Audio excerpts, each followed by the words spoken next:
pertanggungjawaban sebagai kolektif. Nah ini hal yang harus kita pahami. Nah yang kedua, bagaimana sih realitas di pelaksanaannya gitu. Nah realitas pelaksanaannya pertama bahwa proses berekonomi ini itu juga harus dibarengi pertama dengan pengoptimalan Jiswap.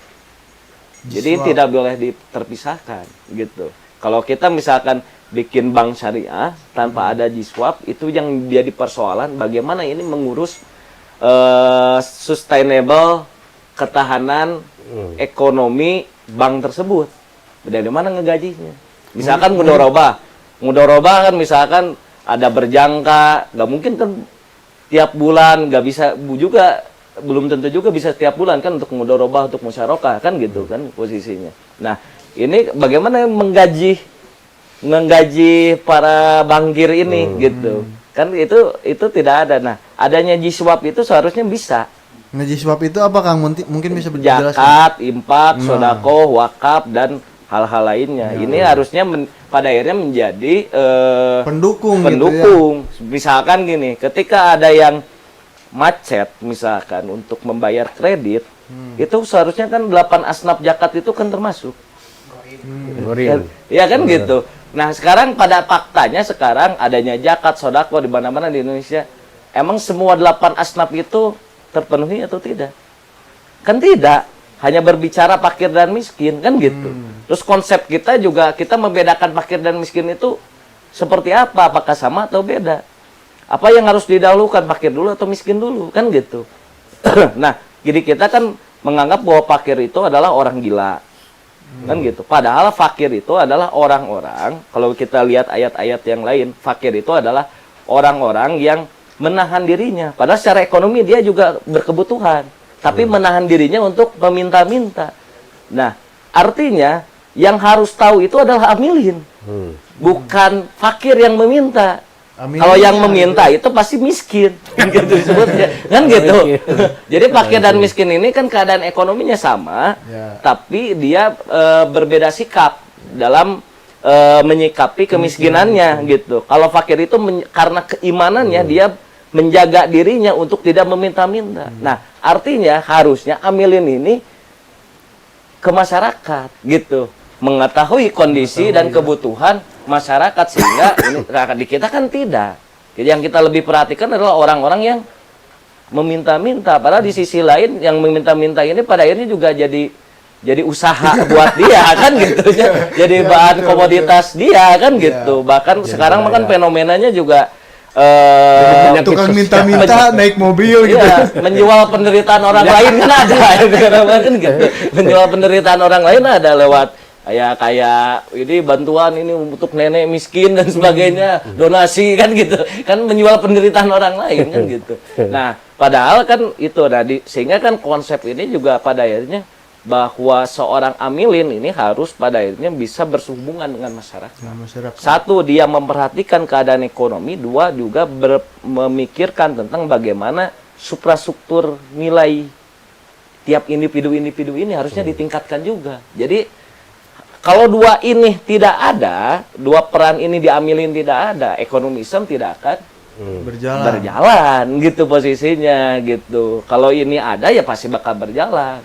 Mana yang kaya, mana yang miskin dan sebagainya. Dan itu juga kan tugasnya amilin. Nah pada akhirnya amilin ini adalah harusnya sosok ustadz yang memahami bukan hanya hukum Islam, tapi tujuan Islam juga. Sebelumnya kemana arah ekonomi ini gitu. Nah artinya secara teknis bahwa ekonomi Islam bisa diimplementasikan itu melalui sebuah lembaga.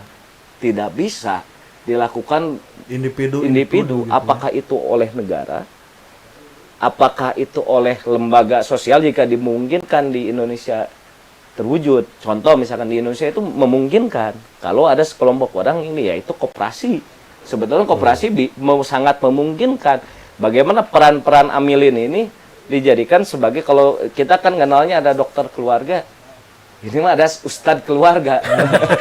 Bagaimana dia memahami situasi setiap lingkungannya, terus pada akhirnya dia juga meningkatkan kapasitas pemahamannya, baik yang kaya maupun yang miskin gitu.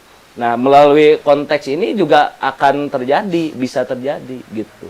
Nah, secara ya mungkin segitu doang judul lah, belum panjang lebar gitu. Jadi gini, kalau saya bisa langsung menjawab, kalau melalui koperasi itu tidak mungkin. Ya, bisa. Karena tidak mungkin itu begini, karena fakta sejarah mengatakan seperti itu. Gitu. Jadi kita misalnya punya Muhammad Hatta sebagai bapak koperasi, kemudian koperasi itu dinyatakan sejak awal berdiri Republik ini sebagai sokoguru perekonomian bangsa. Secara teori, faktanya, prakteknya tidak ada di negara ini, tidak ada satupun koperasi kecuali koperasi yang memang jadi alat simpan pinjam unggul, ya, simpan pinjam misalnya kalau itu di lingkungan pegawai negeri atau di lingkungan pabrik dan sebagainya. Kalau di sisi lain misalnya koperasi yang menjadi alat penjajahan seperti koperasi peternak itu yang kan tidak ada koperasi yang betul-betul menjadi sokoguru perekonomian bangsa. Jadi kalau menurut saya, kalau khusus untuk kasus ini, koperasi itu tidak mungkin karena kita melihat realitas, jangankan berbicara tentang syariat Islam, ekonomi Islamnya, ekonomi materialistis pun melalui koperasi di Indonesia ini tidak bukan salah koperasinya, karena kita lihat juga koperasi di negara-negara lain, misalkan di Amerika Serikat, di mana-mana sukses gitu ya. Yang salah masyarakat Indonesianya. Nah, kemudian yang tadi yang kedua, jadi soal amilin. Nah, inilah yang bedanya antara masyarakat Muslim hari ini dengan di zaman Nabi. Karena kalau di zaman Nabi dan para sahabat itu, amilin itu sama dengan ulil amri. Ulil amri. Ya, karena yang mengelola sumber daya. Jadi tadi swab kalau istilah Pak Kang Dedi ini, atau zakat, infak, sedekah dan sebagainya. Di zaman awal Islam itu adalah sumber penerimaan negara, dan pelaku pengelola, katakanlah fiskal, pengelola fiskal ini adalah ulil amri. Nah, di mana kemudian ulil amri ini yang bertanggung jawab untuk memelihara semua 8 astap yang disebutkan dalam Al-Quran, salah satunya gitu. Walaupun bukan hanya itu. Nah, inilah yang membedakan saya kira antara umat Islam yang hidup di zaman Nabi itu dengan umat Islam yang hidup zaman sekarang. Jadi umat Islam yang hidup sekarang ini hanya peduli pada soal-soal yang yuklak-yuklis tadi. Jadi mereka tidak peduli kalau mereka berbeda dengan Rasul itu dalam hal-hal yang substansial, dalam hal-hal yang prinsipil gitu. Jadi mereka tuh hanya peduli misalnya bagaimana takbiratul ihram kita itu sama dengan Nabi gitu. Nabi. Walaupun itu nggak ada jaminan juga gitu. Secara ruh gitu ya. Secara ruh kudu namanya secara harusnya ruh. secara ruh, tapi kan ini secara teknis. Walaupun nggak ada jaminan juga. Padahal kemudian juga mungkin Abu Jahal dan lain sebagainya juga takbiratul ihram karena mereka juga melaksanakan sholat. Tapi dalam hal-hal yang prinsipil, misalnya di dalam hal kepemimpinan, di dalam hal tadi tujuan-tujuan tentang keadilan dan lain sebagainya, itu tidak peduli kalaupun mereka berbeda dengan Nabi gitu. Nah, yang jadi persoalan termasuk tadi ini bahwa Islam itu harus diwujudkan bagaimanapun juga, bukan hanya dalam, misalnya ini problem yang besar. Kalau amilin itu DKM, ini pasti perpecahan itu akan terjadi. Itu sudah pasti karena amilin ini bukan tugas DKM. Nah, ini tiba-tiba ini sunnah dari mana? Itu nggak ada dalilnya, nggak ada hadisnya, nggak ada Qur'annya, ayat dan sebagainya. DKM jadi amilin karena yang harus menjadi amilin itu adalah ulil amri. Atau setidaknya ditunjuk oleh ulil amri. Atau setidaknya ditunjuk oleh ulil amri. Itu barangkali tambahannya saja. Tambah ini juga kan kalau tadi kaitan dengan agama dijadikan alat dunia, itu kan bisa kita lihat di DKM.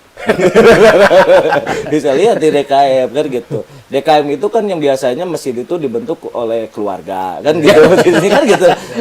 Jadi yang jadi DKM keluarga juga kan gitu ya juga. Itu yang pertama. Yang kedua, ini kan berburu zakat fitrah misalkan supaya saya sebagai RT amilin juga dapat jatah amilin, jadi DKM dapat, jadi RW dapat, jadi dia itu bisa dapat 3 kali ini jatah amilin gitu. Jadi nah itu juga kan terlihat di realitas hari ini. Jadi kalau misalkan yang bikin masjidnya itu Pak Hidayat, maka nama masjidnya itu pasti Al Hidayat. Kalau yang bikinnya Haji Mansur, pasti nama masjidnya Al Mansur. Nah, itu betul tadi. Dewan Keluarga Masjid itu karena keluarga. Ya betul.